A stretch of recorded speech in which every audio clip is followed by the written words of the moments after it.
Alright, just finished work. First day back at work after the Christmas break. Just had 10 days off. Now it's time to go home. I think what I'm going to do when I get home is bring this suspension up a little bit, because it's been driven now for a few days and it's sort of settled, but it's still way too low. Obviously it's not going to lift itself, but we'll get it home and we'll get it adjusted. Now the suspension's been in the car for a few days now, and I drove it over sort of New Year's, Christmas, so it's had a good couple of drives, and it's still good to drive on, but it's just too low. It did scrape a couple of times on the front driver's wheel going over a few bumps, and on New Year's Eve we went out for lunch. I had the car fully loaded. There was 3 adults in the back, 2 in the front, and we drove it down one of the older sort of roads close to where I live, and it drove really well, no issues at all, fully loaded. So these coilovers are definitely worth the money, but it's just that front right wheel. When you go over like a massive divot in the road, it's scraped on me maybe 3 times now, and it's just a quick like a, and that's it, nothing major. But yeah, like I said, only when the car goes over a divot. So, but I don't want to get into the habit of just leaving it, because I probably won't get around to changing it. So when I get home, I'm going to, I've got a couple of things to do just when I get home, and then I'm going to get it up on the jack and have a crack at adjusting these coilovers. We'll bring it up a little bit. Alright, now since that footage, it's been a few weeks. It's the day before Australia Day now. I haven't been driving the car for the last week, just because I wanted to lift the suspension. I knew I wanted to do it. But before that, I was driving the car to work as it was for a good couple of weeks with no real issues. So I had jacked it up once before when I did that last lot of filming. I did get it home that afternoon, but I had visitors come over. I got the car up and everything and had visitors come over. So what I was doing at the time was I measured all the struts and got some measurements, and this side was actually half a turn out from the other side. I don't know how accurate they need to be, but for the measurements that I got, this coilover needed to be turned half a turn to get to the same measurements either side, so they were both level. And then I took it for a spin after that, and the thing, I don't know, it felt like it drove more true. I don't know if that half a spin makes that much of a difference, but to me it felt like it did. When I did the measurements, I figured out that roughly one full rotation of the coilover raises it around about 3 mil overall. So if I do 3 rotations, it should give me about 10 mil. So we'll see how we go. Get it out, get the ramps underneath at the front, these little ramps, and we'll jack it up, get the wheels off, and yeah, we'll start adjusting the coilovers. Alrighty, car's jacked up, got the wheel off. So yeah, just need to adjust these. So it's pretty simple. So I'm going to come up 10 mil. So all you got to do is you just crack this one here to loosen up the strut, and then you use the smaller spanner on this lower one and crank it. But because you're just spinning the whole thread, you need a reference. So I'm just going to put a bit of tape here. I'll try and line it up with one of these little, I don't know, notches here, just so I know roughly where that notch was when it comes back around. So I'll just put a bit of tape on and then we'll undo it. All right, I've got a little piece of tape on there for a reference. So to me, I've put it on this lower notch here, and the very tip of that notch is roughly in line. It might not be showing it on camera, but it's pretty much bang on in line with this angle. Get it there. On the carrier for the brake caliper. So I'll crack the bottom one and then we'll give that a spin. Now I'm going to try and do this with one hand, so we'll see how we go. That's the big one, wrong one. Need to just loosen this one off. So just like that. A little bit more. That's it. Just wind that up so it doesn't pinch when you want to spin. Now all you do to adjust it is you just got to spin the whole body, which this thread just winds out of the bottom of the bottom bracket here. So it'll raise the whole thing. So he's spinning the whole assembly. So I'm just going to spin it on this bottom nut here. So I'm just going to count the rotations. So off we go. I'm going to go about 3. I'll put the camera down, do 3, and then I'll tighten it up. It's hard to sort of do this while I'm looking at this and filming at the same time. All right, that's 3 rotations. So 3 full rotations with the little tool. Really easy to adjust. So now all you do is just tighten this one back down.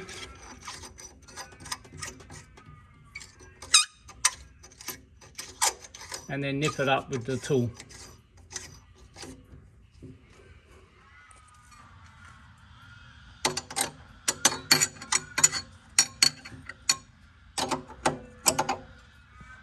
Literally a 5-minute job. It takes longer getting the bloody thing up off the ground and getting the wheel off than it does to adjust them. So that's one side done. We'll get over and do the other side. Put the wheels back on and see how it's sitting. Now, I still haven't taken this down for a wheel alignment yet either. Like I said, I was driving it for a couple of weeks and it just felt really nice, really true. But I did know that I wanted to lift it. So when I raise it and get the height that I want, that I'm happy with, then I'll go get the wheel alignment, so then I don't have to go touching anything afterwards. So, but for the little bits that it's been driving, it's been fine.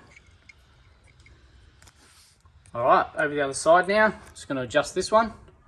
Now, if you watch any of my videos, you might have noticed that it's got standard brake rotors back on it. It did have, I got some slotted and drilled ones and put them on in one of my previous videos.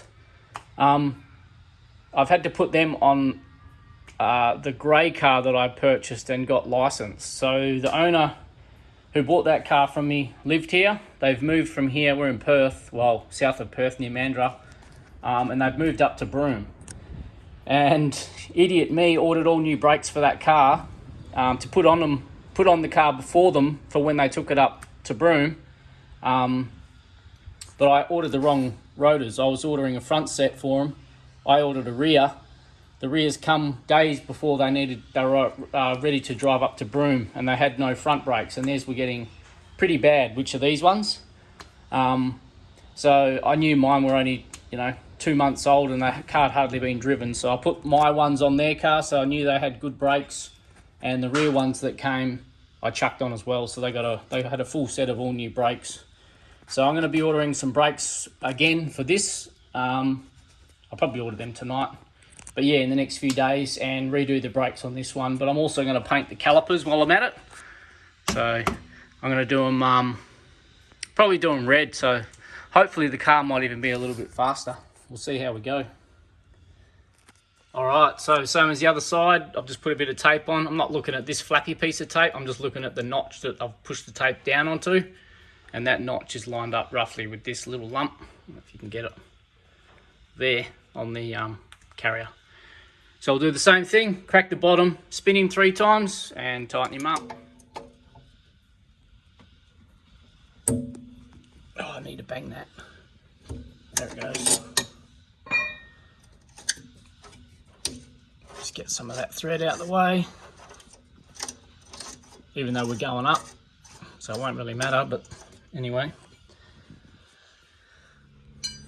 All done, that one's adjusted. The lighting in here is really crap because the roller door's open, but that's it. So I'll put the wheels back on and get it down on the ground and see how it's sitting. Now, as I mentioned, I did get some measurements last time of the whole length of the shock. So I'm just going to get a measurement now just for reference and make sure they're both the same. I'm just going to measure from the top strut plate just from there to this part of the thread, actually probably to this lip here. Any reference really, just something that's going to be the same. So I'll go from that plate, yeah, probably to this little groove here in the thread, and just see how close they are. I want them as close as possible. So the overall length from this one, I'm not sure if you can see it on the camera, but it's about 343 mil. So 343. So we'll get over the other side and make sure it's the same. Alrighty, back on the driver's side, and I'm getting a measurement. I've done it without holding the camera, and it's about 345. So it's out by a mil or two. I don't know how much difference that's going to make, but I'm happy with that. I'm sure the alignment place might tell me if it needs to be fixed, and if it does, then I'll make minor adjustments, but I'm happy with that. So we'll put the wheels back on and get it on the ground and see how it's looking. Okay, wheels are back on. It's down on the ground. Well, not on the ground, but back sitting on its own weight. It's raised it a little bit. So I only wanted to do little bits at a time, 10 mil at a time, so I can test it and see where I feel comfortable with it. I'm taking it out today. I'm going to take it for a drive, go get some fuel and take it for a spin, because it hasn't been driven in a couple of weeks. Well, about a week or so. And yeah, we'll see how it goes today. And if I'm not happy with it, I'll bring it up a touch more. But I think that could be it. I've been happy with the back. I think the back looks good. So I'm not going to touch that. So I'll take it for a spin today and see how it goes. Hopefully, it's all good. Those mud flaps have to go too. And one other little thing I'm going to change while I'm in the shed today is the horn. So I managed to pick up this double or dual horn setup. It's actually off a GT. I took it off a GT. It was at the local scrapyard, so didn't have any front end on it, and I seen it had the double horn on the front, so I took out the 8mm bolt and scored it for nothing. So it's ridiculous, but these to me sound nicer than the single horn that these have. So I'm just going to take the little scrivets out of the front here and quickly change it over. Obviously give this a clean up first, and yeah, hopefully it works, and chuck it in. It's completely ridiculous changing a horn, but to me it's the little things. So this is the horn that it has in it now. Good horn, but not great. And here's the new one. Much better. I've got all the scrivets out. A couple of spider webs under here. It's good to get under here and see what's behind here. None of this really matters, because I'm going to get a XR6 bumper for this anyway fairly soon, and change all this out, so all this will get a good clean up. But I just want to change this horn out for now. So here's the old one, so it's just the single horn. I just have a 8mm bolt holding them on, so we'll take that out and test the new one before we go cleaning it up. Okay, got the little 8mm bolt out. Now these they earth to the body, these things, so they just have a positive wire which triggers them. So this just has a loop over, so you can put the positive onto any one of these and they'll work. But yeah, it's just a dual setup rather than the single. So, but yeah, I'll test it out before we go getting carried away and clean it up. Hopefully it's all good. Okay, so that's it all bolted in. We'll just plug him on, we'll plug him in and test it. It should be loud. That's better. We've got ourselves a GT.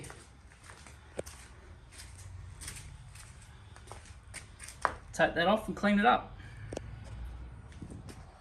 Alright, I've just brought the car out the front, see how it's sitting. I'm much happier with that now. Obviously, yeah, it's still low, but I kind of like it like that. It's sitting quite nicely actually. I'm happy. It's come up just a little bit, not too much, but enough to make it look not so ridiculous. I mean, it is still low, so it could come up more, but I kind of like it like that. It's looking pretty good. So yeah, I'm going to drive this today, take it for a spin. I'm going to give it a clean out now before we go anywhere. Got a little bit of time before we've got to leave, so I'm going to give it a vacuum and clean it out, and yeah, we'll take it for a test spin. Now I'll probably start getting a couple of videos. I've got to do some things on this car. I've got to get the hood liner out of this car and put into that one, and the one out of that I'm going to recover because I want to do a black one to put into here.